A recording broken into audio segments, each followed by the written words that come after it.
Hello guys, magandang hapon po sa inyong lahat. At tayo po ay susundo sa aking misis sa kanyang trabaho. Ayan. So kung mapapansin nyo po ay yung ating pong lansangan ngayon ay basa sapagkat uminit na po. At ayan, nagtutunaw na talaga yung mga snow. At natutuyo na rin po yung mga semento, mga lupain ho natin sa paligid kasi tunaw na po yung mga ibang snow.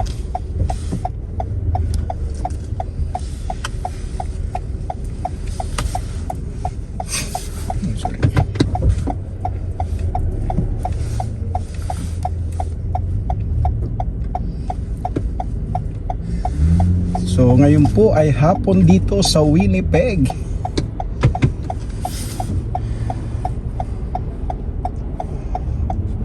3:15 ng hapon. So maaraw siya guys.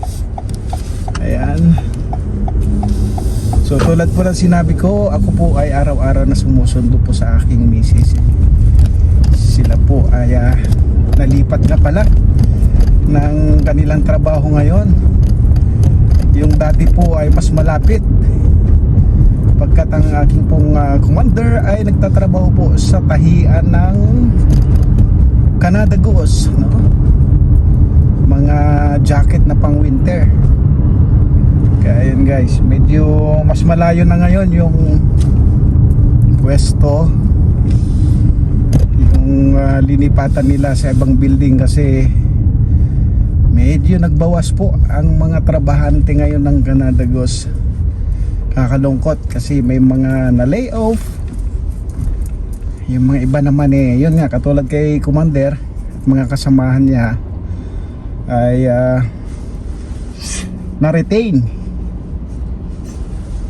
At buti naman na na-retain kasi ang hirap din po. Sa totoo lang guys, sa dami ho ngayon ng dumadami na po ngayon ng tao rito, no? Katulad ho ng mga ating pong mga refugees, yung mga apektado ho ng gera katulad po sa Ukraine ay ayun, napupunta po sila rito at syempre tinutulungan din ho ng ating gobyerno yung mga naapektuhan ho ng gera. So dumadami po yung tao rito.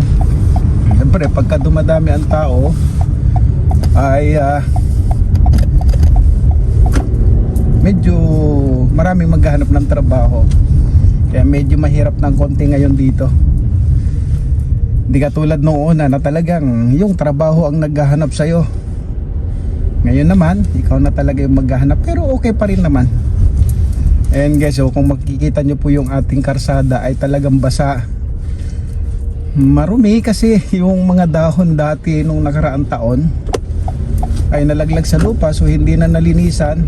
Ngayon parang nabubulok na lang. At yung mga puno ho natin wala pang dahon guys.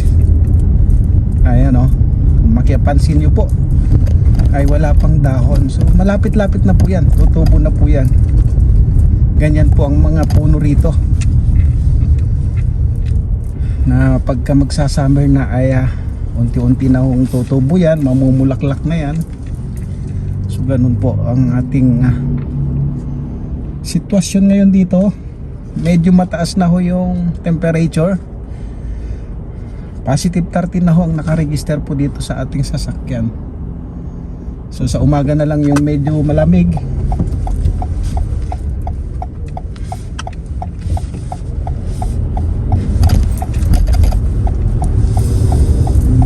At sa tingin ko guys, tuloy-tuloy na to. Talagang summer na. At mabuti naman kasi talagang grabe po ang lamig pag winter ho dito sa Winnipeg, mga kaibigan.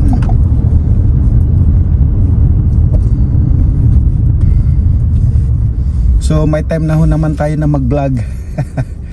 Yung mga nakang araw ay ayan, pa music po tayo. At mag-vlog na ulit tayo dahil medyo mainit na. Pwede na lumabas. Kasi napakahirap po ang kumuha ng content sa labas pagka ganito yung winter time. Kaya naman yung katawan mo talagang sukong-suko sa lamig. Sabi ko nga po, minsan dati nung nakaraang mga taon umaabot pa kami ng negative 45 degrees Celsius ang lamig. Talaga naman sandali lang yung iyong kamay ay mapuprosen, masakit. Akala mo napapasok ka rin sa mainit, dito naman pasok ka naman sa lamig. Ganyan po guys ang sitwasyon dito pagka winter. At salamat naman sa Diyos at ayan, malamig-lamig, mainit-init na pala kasi maaraw na po.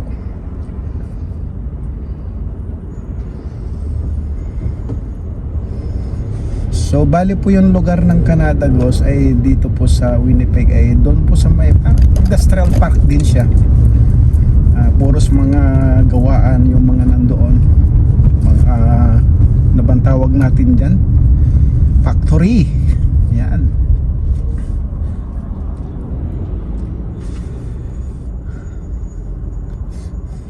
So medyo may traffic ng konti ho dito sa may McPhilip, no, kumbaga sa EDSA.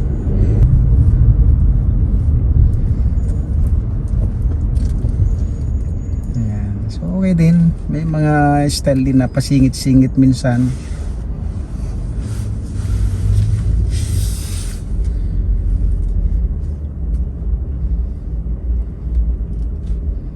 So Friday po ngayon ng hapon dito guys.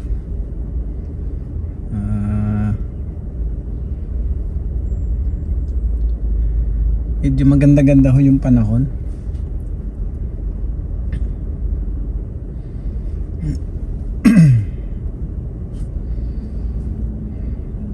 So tulad nga po ng sinabi ko po sa mga subscriber ko po na sumusubaybay din po sa ating pong channel, ay sana ho wag po kayong magsawa na sumuporta, no?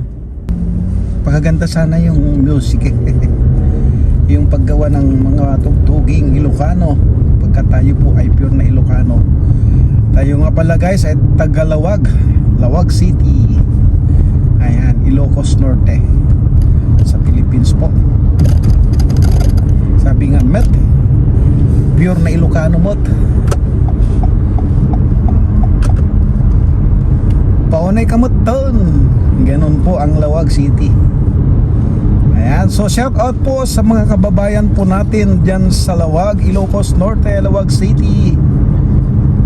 Pero nung ako po ay nagbinata na sa Maynila na po tayo. Sabi nga tinubuan.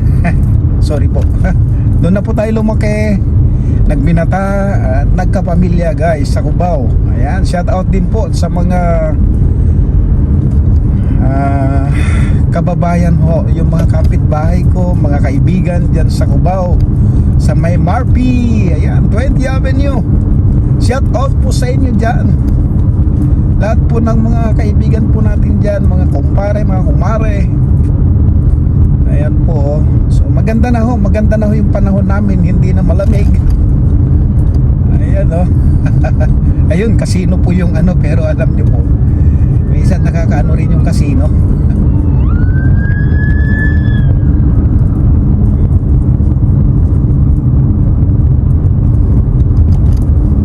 Yan po ang mga libangan dito, casino. Yung mga beer house naman dito medyo mahirap, lalo na kung ikaw yung magdadrive guys, kasi bawal ho ang nakainom dito na magdrive. Bawal na bawal. Malaki po ang penalty at pwede ka pang mawalaan ng lisensya, no, ma-revoke ang iyong lisensya pagka ikaw po ay nahulihan na impaired driver. Yun po yung tawag nila impaired driver.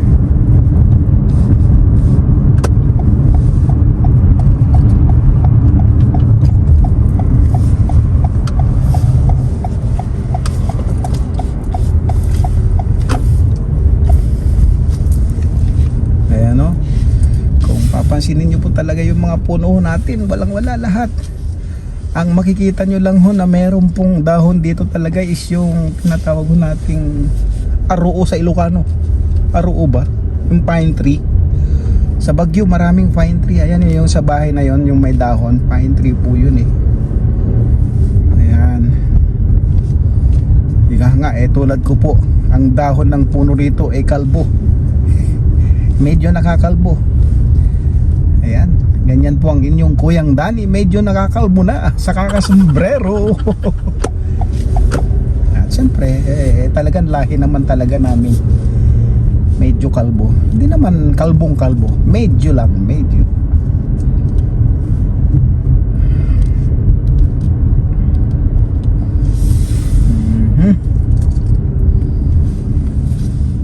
So tulad nga po ng sinabi ko, dito sa lugar na ito ay residential din po yung paligid ng industrial park na to. Ayan, makikita nyo na ho yung mga ano na yan, mga ano ba yan, industrial.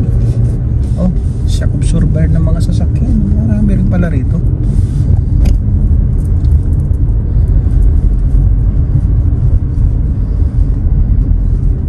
Dito po wala kang makikitang traffic enforcer. Ganyan lang po yung mga signage dito.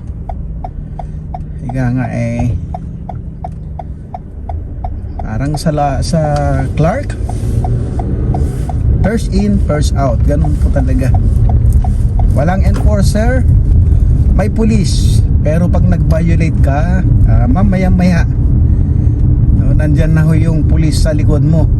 Kung hindi naman po yung camera, may mga naka-install dyan yung mga camera ho.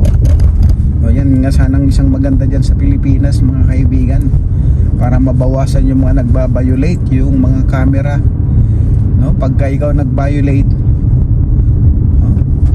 photo enforcer ang tawag nila dito guys photo enforcer. So maganda dyan, maganda kung ganito rin dito. Bibihira ang nagba-violate, mga matitigas lang talaga ng ulo.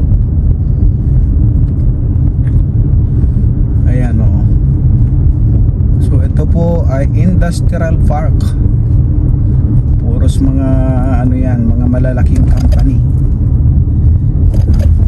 Yung Canada Goose na pala rito, kung nakikita nyo po yung mga jacket ho natin na sobrang mahal. Ako minsan libo pa. I can't afford minsan.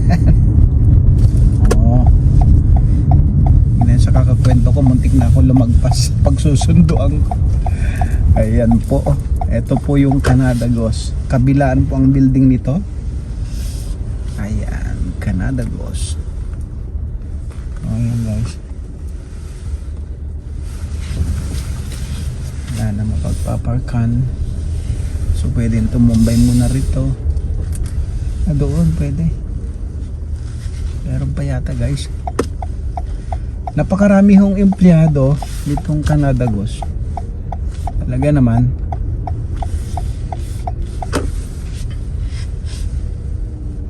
Hoy manaw, agparada ka mo't pinapintas tapno sung marik kay amin ay mayat gaya makastrike. Sorry kaibigan.